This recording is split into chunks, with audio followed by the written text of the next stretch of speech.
What up, though? What up, though? And dog back with another video. Today, man, we about to give it up to Ludacris. Luda! Nigga that gave us What's Your Fantasy, Southern Hospitality, you know, all that, all the classics. Saturday, Move, Bitch, all of that, man. Ludacris, once upon a time, did his part in running the early 2000s. From 2001 to damn near like 2005, 6 type shit. You know, Ludacris definitely did his part in running the game, man. So let's get into it, man. Ludacris, first album, Back for the First Time, or you know, you want to go back before that, reached the renaming of it. It was called Incognito. Most of the album was the same. Probably switched up a couple tracks. But yeah, Back for the First Time debuted back in 2000. It featured What's Your Fantasy and Southern Hospitality. But that album, so 2000, well, at least for me. So the year 2000, I was in 6th grade. So that album came out, you know, What's Your Fantasy. We all bumping that. We shouldn't be, but we is, you know what I'm saying? We liked it, the song. And then Southern Hospitality, we throwing them balls. You know what I'm saying? So, you know, we kids, there's a lot of us that had this CD. Why? Like, why the fuck was we in 6th motherfucking grade? At what? 12, 13 years old? Nah, how old was you when you was in 6th grade?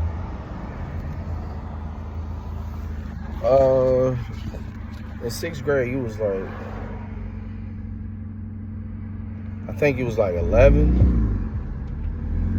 years old. However the fuck, y'all know what I'm trying to say. However old you was in 6th grade, like we was way too young to be rapping ho. Like we was way too young to be running around talking about you's a hoe. Like we was way too young for that, dog. Like that's crazy, man. Like the impact that Luda had on us, bro. I was thinking about that, like, yo, we was not supposed to be running around in 6th motherfucking grade at 11 years old, or however, yeah, 11 years old, talking about you's a hoe. Yeah, yo, that album was fire, man. So my favorite song on there was called Hood Stuck. And that was the one where he was like, East side, nigga, what? That was my favorite song. That whole album was dope. But then, like, I like the very first song, Game Got Switched. Like, yo, Ludacris was the shit. So I'm like, all right, bet. I'm about to start fucking with this nigga. So if he coming like this, I know he about to have a hell of a career. He changed, like Luda was different, bro.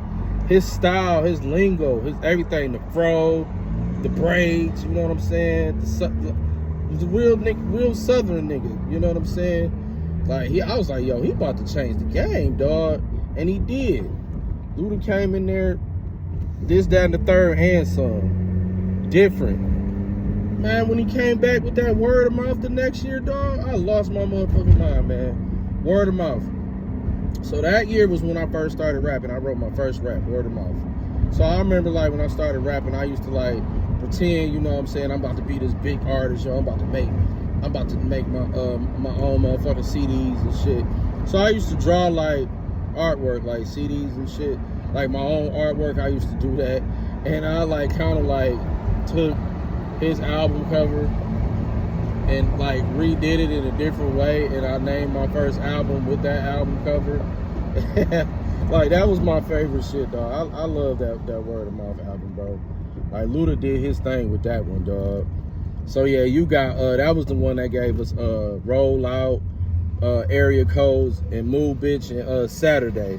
So that's what that album was. So sophomore album, 2001, classic.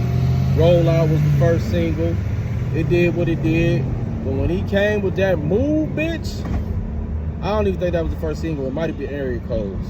But whatever, Area Codes, Roll Out, whatever. But when Luda dropped that Move Bitch, I was like, oh man, you got Mystical on this bitch, and his mans, one of his right-hand mans. And Mystical came in there so motherfucking crazy. Like that, hey, yo, if Ludacris and Mystical had did an album together, that shit would have been so motherfucking fire. That shit would have been so motherfucking fire, man. Like, and throw Crazy Bone on there too, because it's like when Mystical link up with niggas, that shit is just the hardest shit ever.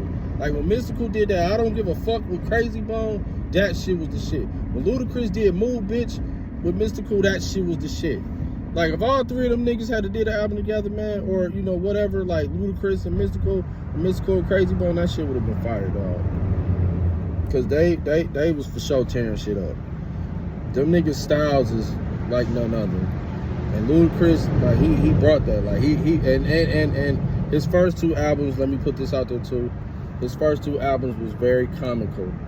Like he had some skits that was out of this world, and I thought they was just the funniest shits ever. So my favorite song ended up being it started off with it started off with Freaky Things. That was like my favorite song on the album. I don't know, I just cling on to the like the R&B shit more. Like, you know, like I said in the Nas video, Replace Me was my favorite song on King's Disease. Jeezy. My favorite song on Thug Motivation 104 was Foreplay or The Game. His album, what was that shit called? Born to Rap. My favorite song on there was Still Down with Bryson Tiller. Like, I don't know, for some odd reason, man, I cling on to the R&B shit on niggas' albums.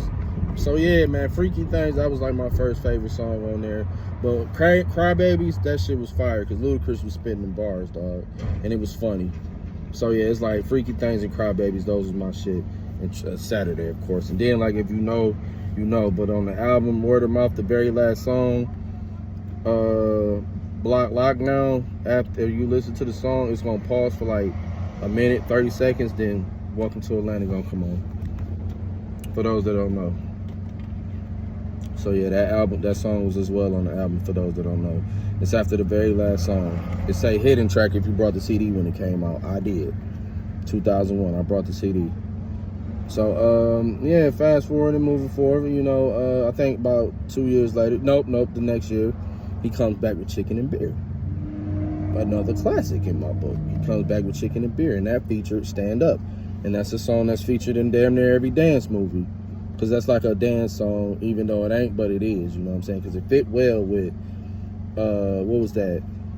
Stomp the Yard and, what was the B2K movie? What movie did they do? You Got Served.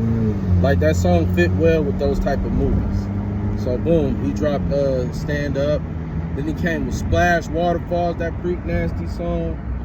And I forgot the other single on there. I think it was called Diamond in the Back. But my favorite song on that album ended up being Screwed Up with Lil Flip. Like, I love that motherfucking song.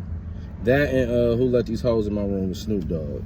Like, Chicken and Beer was like no other, man. And I think that was like the around the time MTV Cribs was hot. He ended up doing his Cribs episode. And I remember him going into the refrigerator talking about chicken and beer. This is all you need. He had a big old bucket of KFC chicken, and he had the Coronas. I was like, Ludacris the shit, dog. Like, yo. So then, like, he took off. I think, like, that next year or so with the movie shit. Like, he jumped into the Fast and Furious scene. Me, personally, I ain't seen all of them, but Ludacris is a great actor. He did, what was that? What was that movie where he was like portrayed as a stick-up kid? And he was best friends with O-Dog. I forgot, I think it's called Traffic or some shit like that. But it was like one of those, like it was a movie, and he was, you know, kind of like dropping jewels in that movie. It's on some racist shit. I forgot the name of it, but it got a lot of big names in it. And Ludacris was in there with O-Dog, Don Cheeto, Terrence Howard. It was a deep movie. I forgot the name of it, but it came out around the time Ludacris was on top. So yeah, he gave you Red Light District. That was a dope album, Red Light District. That featured, what was that? Pimpin' All Over the World was on there. What else was on? What else was on that album? I forgot. It was Pimpin' All Over the World. I really can't remember because, damn, man, I didn't really listen to that album a lot. I did, but my favorite songs on there was the Put Your Money Where Your Mouth Is with DMX. And oh yeah, Potion.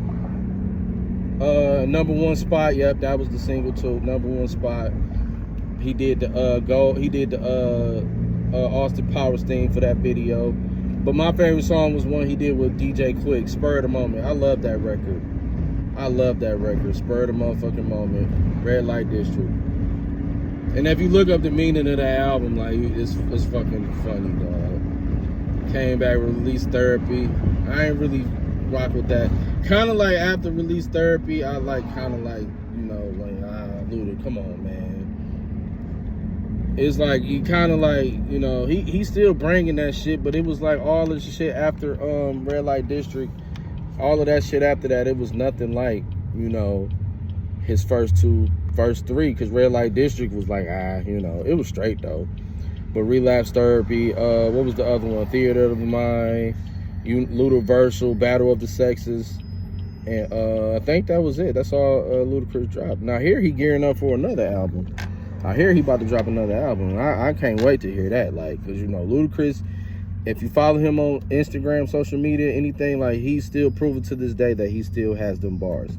Like, he just dropped a freestyle not that long ago, and it was dope.